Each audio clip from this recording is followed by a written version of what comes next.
Hi guys, thank you so much for watching my channel The Witty Turtle, and today we are going to start and complete a fresh chapter that is direct expenses.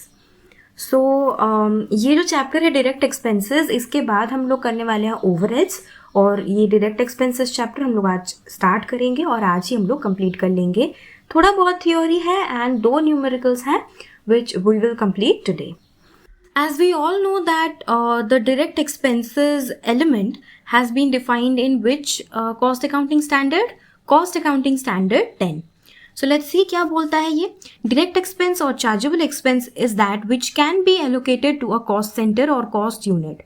जो expense directly cost unit या फिर cost centre के साथ directly identifiable है या directly उसको हम लोग एलोकेट कर सकते हैं, that is known as your direct expense. और इनडायरेक्ट एक्सपेंस क्या है? इनडायरेक्ट एक्सपेंस है जिसको हम लोग डायरेक्टली उसके साथ आइडेंटिफाई नहीं कर सकते हैं. एंड जो डायरेक्ट एक्सपेंस होता है, इसीलिए हम लोग उसका ट्रीटमेंट क्या करते हैं? We need to apportion that. ठीक है, तो इनडायरेक्ट एक्सपेंस को हम लोग क्या बोलते हैं? ओवरहेड्स बोलते हैं, राइट. आप लोगों को पता है जब भी हम लोग एक कॉस्ट शीट बनाते हैं उसका फॉर्मेट क्या रहता है? पहले मटेरियल्स कॉस्ट, फिर मतलब डायरेक्ट मटेरियल्स, फिर आता है आपका डायरेक्ट लेबर, फिर आता है आपका डायरेक्ट एक्सपेंसेस, और ये तीनों चीज़ों को मिलाकर हम लोग का क्या बनता है? Prime cost. ठीक है, और प्राइम कॉस्ट के बाद हम लोग का सारा जितना ओवरहेड्स होता है वो सब स्टार्ट होता है. सो हम लोगों ने एम्प्लॉय कॉस्ट अभी तक पढ़ लिया है, मटेरियल कॉस्ट धीरे धीरे पढ़ ही लेंगे इसके बाद, और डायरेक्ट एक्सपेंस आज हम लोग कंप्लीट करेंगे, और उसके बाद है हम लोग का ओवरहेड्स. ठीक है, ओवरहेड्स क्या है आपका? जितने भी आपके इनडायरेक्ट एक्सपेंसेस हैं, जैसे कि फैक्ट्री ओवरहेड्स, फिर आपका selling and distribution overhead, administrative overhead, ये सारे ओवरहेड्स जो हैं ये हैं आपके इनडायरेक्ट एक्सपेंसेस, राइट.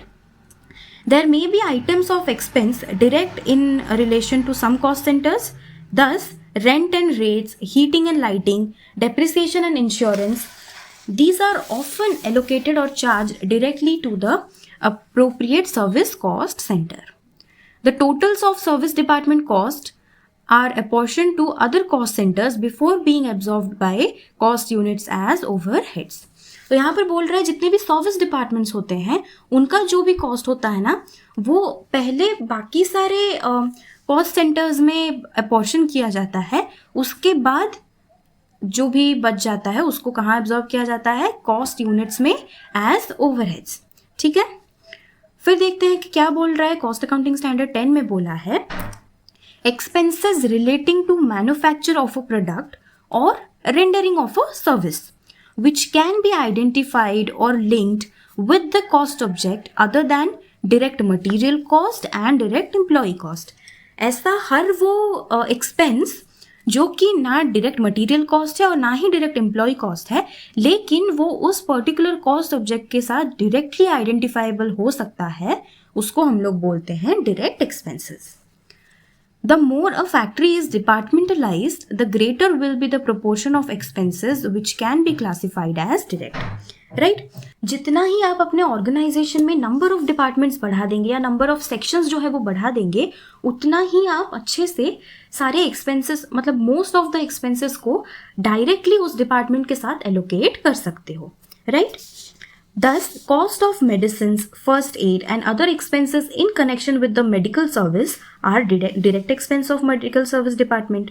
जैसे कि एक मेडिकल सर्विस डिपार्टमेंट है, ठीक है, तो उसमें जो मेडिसिन का खर्चा आएगा, फर्स्ट एड का खर्चा आएगा, और जो भी आप मेडिकल सर्विसेज दे रहे हो उससे रिलेटेड जो भी खर्चे आएंगे वो तो ऑब्वियसली मेडिकल सर्विस डिपार्टमेंट का डायरेक्ट एक्सपेंस माना जाएगा, क्योंकि वो डायरेक्टली उसके साथ आइडेंटिफाइबल है या डायरेक्टली उसके साथ हम लोग उसको लिंक कर सकते हैं. ठीक है, but if there is no medical service department, so the expenses would have been distributed to all the cost centres at the very beginning. मतलब अगर जैसे आपका कोई मेडिकल सर्विस का डिपार्टमेंट है ही नहीं आपके ऑर्गेनाइजेशन में, ठीक है, तो उस केस में क्या किया जाएगा? उन सारे एक्सपेंसेस को अलग अलग कॉस्ट सेंटर्स में हम लोग स्टार्टिंग से ही डिस्ट्रीब्यूट कर देंगे. समझ में आ गया ये चीज? नेक्स्ट आता है आपका the following expenses may be treated as direct expenses. ये जो सारे अभी हम लोग एक्सपेंसेस पढ़ने वाले हैं इसको हम लोग डायरेक्टली ही डायरेक्ट एक्सपेंस मानकर चल सकते हैं. फर्स्ट आता है आपका कॉस्ट ऑफ पेटेंट्स और रॉयल्टी पेमेंट. पेटेंट क्या है, रॉयल्टी पेमेंट क्या है, ये सब आपको पता ही है. तो उसको अक्वायर करने के लिए जो कॉस्ट हम लोग इनकर करते हैं, that will be treated as direct expenses. Next आता है hire charges in respect of special machinery और प्लांट। आप कोई भी मशीनरी या फिर प्लांट जो कि मतलब जनरली आप यूज़ नहीं करते हो, बट इट इज़ आपको कुछ एक काम के लिए वो स्पेशल मशीनरी चाहिए है, तो क्या आप उसको खरीदोगे? नहीं, आप उसको हायर करोगे। सो वो जो हायर चार्ज है that can directly be identifiable with the cost centre. फिर आता है cost of special patterns, cores, designs और टूल्स, ये भी आता है आपका डायरेक्ट एक्सपेंस में। फिर आता है experimental cost and expenditure in connection with models and pilot schemes. जितना भी आपका एक्सपेरिमेंटल कॉस्ट होता है ना, वो भी आपका आ जाएगा डायरेक्ट एक्सपेंसेस में। Architects, surveyors and other consultants fee, ये भी आपका आ जाएगा डायरेक्ट एक्सपेंस में। Travelling expenses to site, yes. फिर आता है inward charges and freight charges on special materials. कुछ स्पेशल मटेरियल्स अगर आप ऑर्डर कर रहे हो, उसको आप ला रहे हो अपने फैक्ट्री में, तो उस केस में जो भी आपके फ्रेट चार्जेस आएंगे that will also be treated as your direct expense. फिर क्या बोल रहा है कि डायरेक्ट एक्सपेंस एक प्रोडक्ट का जो है ना, वो प्राइम कॉस्ट का एक पार्ट बनता है, और जितने भी इनडायरेक्ट एक्सपेंसेस होते हैं हम लोग उसको क्या ट्रीट करते हैं, हम लोग उन सारे इनडायरेक्ट एक्सपेंसेस को एज ओवरहेड्स ट्रीट करते हैं। In relation to products, direct material is a material that becomes a part of it and can be physically traced. Yes, direct material क्या होता है, आपने इस प्रोडक्ट को बनाने के लिए इसमें प्लास्टिक का यूज़ किया है, हम लोग उसको डायरेक्टली यहाँ पर देख पा रहे हैं कि यस यहाँ पर प्लास्टिक है, तो that is known as your direct material, है ना। लेकिन एट द सेम टाइम इसमें आपको क्या दिख रहा है कि डायरेक्ट एक्सपेंस कौन सा है? डायरेक्ट एक्सपेंस को ना आप फिनिश्ड प्रोडक्ट से उसको आप डायरेक्टली ट्रेस नहीं कर सकते हो। You know that it is linked to the finished product, but you can not directly trace that direct expense from the finished product, right. जैसे आप रॉ मटेरियल को आप ट्रेस कर पा रहे हो, वैसे यहाँ पर नहीं कर सकते हो। लेकिन जो डायरेक्ट मटेरियल है, डायरेक्ट एम्प्लॉय कॉस्ट है, डायरेक्ट एक्सपेंसेस है, ये सारी चीज़ें आपका जब एडअप हो जाती हैं तो क्या बन जाता है? Prime cost. अब हम लोग देखते हैं what are the general principles of measurement of direct expense as per cost accounting standard 10। First आता है identification of direct expenses shall be based on traceability. उसको आप एक इकोनॉमिकली फीजिबल मैनर में आप क्या उसको ट्रेस कर पाते हो? अगर वो ट्रेस कर पाते हो तो उस केस में वो आपका माना जाएगा डायरेक्ट एक्सपेंस। और यू कैन से आप लोग अगर उसको लिंक कर पाते हो, जैसे कि यहाँ पर ये एक चीज़ लिखा है तो इसका एक जो कॉस्ट आएगा, ये आप इधर से ही आप देख कर बता सकते हो यहाँ पर एक कॉस्ट आया है, यहाँ पर दो अलग अलग कलर्स का प्लास्टिक है, उसमें आप बता सकते हो कि हाँ इनमें एक एक्स्ट्रा कॉस्ट इनकर हुआ है। फिर बोल रहा है direct expense incurred for bought out resources. जो आप बाहर से रिसोर्सेज खरीद रहे हो, उन सारे जो डायरेक्ट एक्सपेंस होते हैं उनका आप किस हिसाब से प्राइसिंग करते हो, उनको आप कैसे ट्रीट करते हो? जितना उनका इनवॉइस प्राइस होता है including the taxes and the duties, वो सबको आप मिलाकर टोटल क्या करते हो? डायरेक्ट एक्सपेंस आपका वो टोटल बन जाता है, ठीक है।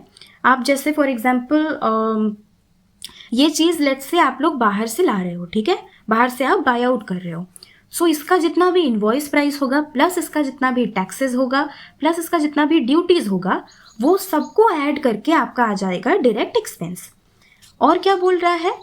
And any other expenditure which is directly attributable there to net of trade discounts. जैसे कि इसके ऊपर टैक्सेस एंड ड्यूटीज़ के बाद जितना भी आपका ट्रेड डिस्काउंट आ रहा है, या फिर कोई अगर टैक्सेस एंड ड्यूटीज़ हैं जो कि रिफंडेबल है, जो कि क्रेडिट हो जाएगा, उन सारी चीज़ों को आपको माइनस करना है, उन सारी चीज़ों को आपको उसमें से निकाल देना है, और फिर जो बच जाएगा that will be treated as your direct expenses.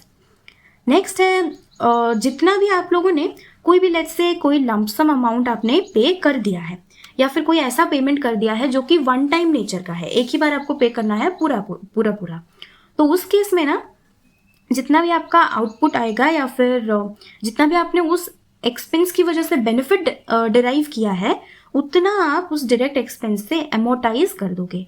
What is amortization? आप लोगों को अभी तक अगर पता नहीं है तो प्लीज जो फाइनेंशियल अकाउंटिंग है उसके बेसिक्स पढ़ा कीजिए। एमोटाइजेशन क्या होता है? जैसे टैंजिबल एसेट्स के लिए होता है आपका डेप्रिसिएशन, सिमिलरली इनटैंजिबल एसेट्स के लिए हो जाता है आपका एमोटाइजेशन। ठीक है, उनको एमोटाइज किया जाता है और फिर उनको इंक्लूड किया जाता है डायरेक्ट एक्सपेंस में while measuring the total direct expense, right?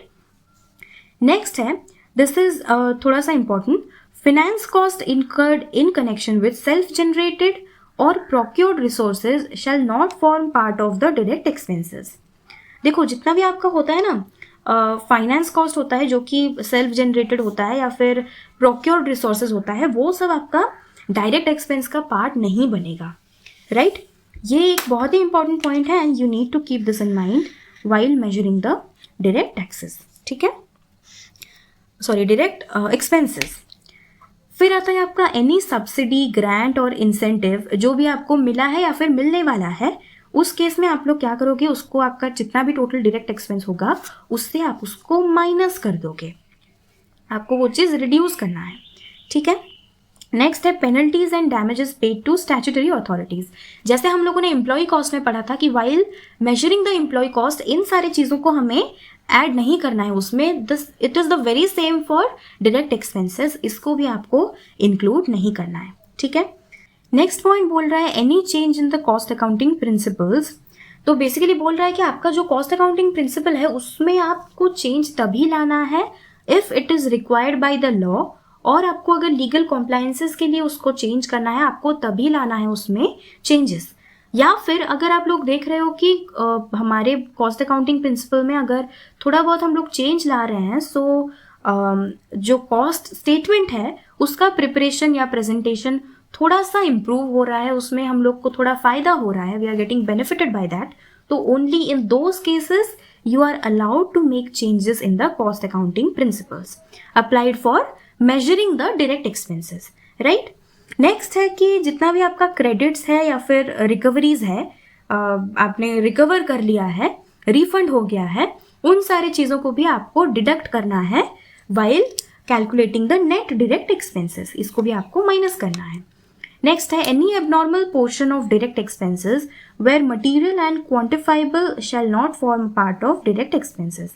अगर कोई डायरेक्ट एक्सपेंसेस ऐसा इनकर हुआ है जो कि एबनॉर्मल है and that is either material या फिर क्वांटिफाइबल है, जिसको आप मेजर कर पा रहे हो, so that will not form a part of direct expense. अगर एबनॉर्मल है so that will not form a part of your direct expenses, right?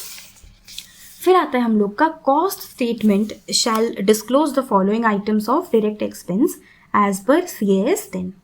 तो आप जो कॉस्ट स्टेटमेंट बनाओगे, कॉस्ट शीट बनाओगे, उसमें आपको कौन से चीज़ों को डिस्क्लोज करना ही पड़ेगा, राइट? फर्स्ट तो आता है the basis of distribution of direct expenses. आप लोग किस बेसिस पर कॉस्ट ऑब्जेक्ट्स या फिर कॉस्ट यूनिट्स को आप डायरेक्ट एक्सपेंस डिस्ट्रीब्यूट कर रहे हो, that basis should be disclosed in the cost statement, right? Second में बोल रहा है quantity and rates of items of direct expenses.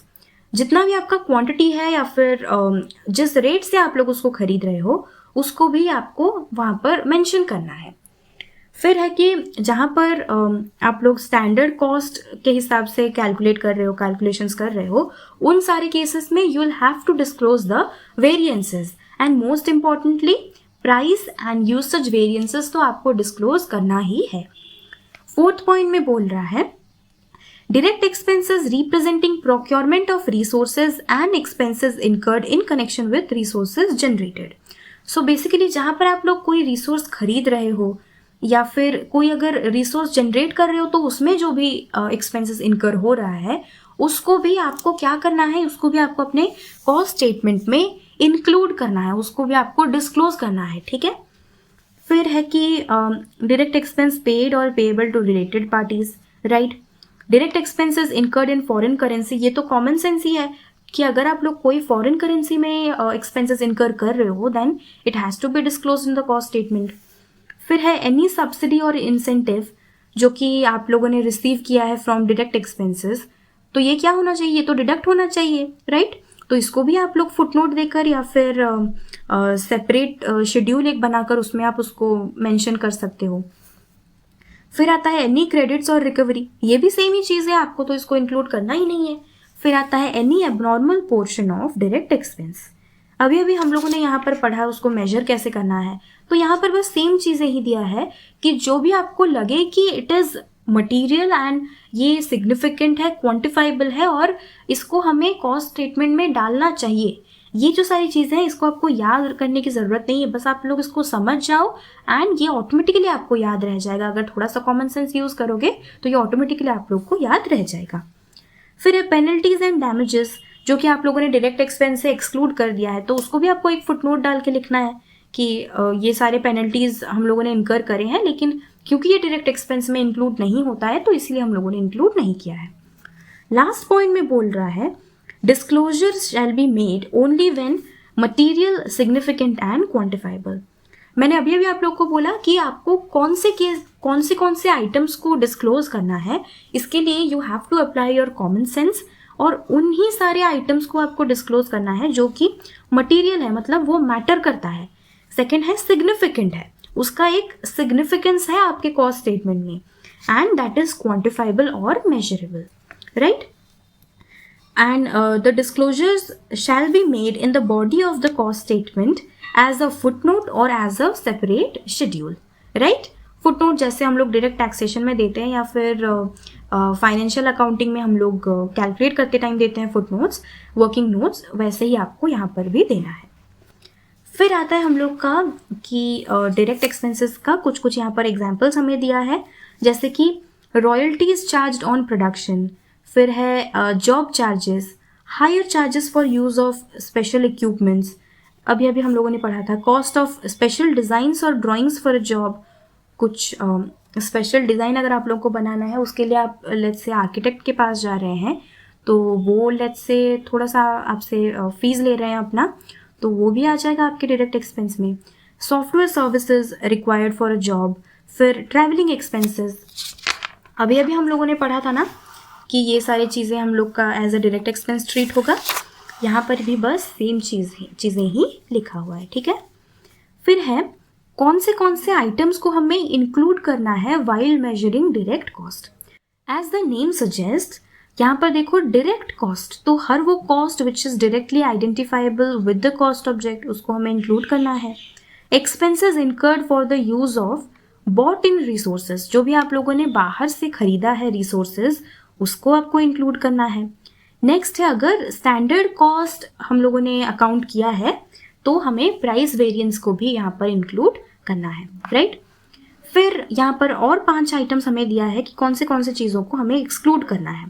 पहला आता है इनडायरेक्ट एक्सपेंसेस, जिसको हम लोग ओवरहेड्स बोलते हैं, उसको तो हमें यहाँ पर डालना ही नहीं है because that is indirect in nature. फिर है फिनेंस कॉस्ट, फिर है इम्प्यूटेड कॉस्ट, और फिर आता है recoveries, credit, subsidy, grant, incentive, जिन सारे चीज़ों को हम लोग माइनस करते हैं। फिर आता है पेनल्टी, डैमेजेस, जो भी आप लोगों ने स्टैट्यूटरी अथॉरिटीज़ को पे किया है वो सारी चीज़ें, राइट। और इसके साथ हम लोग का जितना भी थ्योरी था इस चैप्टर में वो सब कंप्लीट होता है। और अभी हम लोग स्टार्ट करने वाले हैं इसका फर्स्ट क्वेश्चन। तो क्वेश्चन में क्या बोल रहा है, आपको यहाँ पर you have to compute the total direct expenses, right. यहाँ पर पहले बोल रहा है royalty paid on sales is 30,000, तो रॉयल्टी जो है आपने पे किया है सेल्स के लिए ये तो आपका डायरेक्ट एक्सपेंस है ही, so this will be included, right, ये आपका इंक्लूड हो जाएगा। Royalty paid on units produced, yes, ये भी आपका इंक्लूड होगा। Hire charges of equipments used for production, yes, ये भी आपका इंक्लूड हो जाएगा, अभी अभी हम लोगों ने देखा। Design charges, yes. फिर है आपका software development charges related to production, yes, क्योंकि ये सारे हैं हमारे डायरेक्ट एक्सपेंसेस इसीलिए ये सारे एक्सपेंसेस क्या हो जाएंगे, इंक्लूड हो जाएंगे।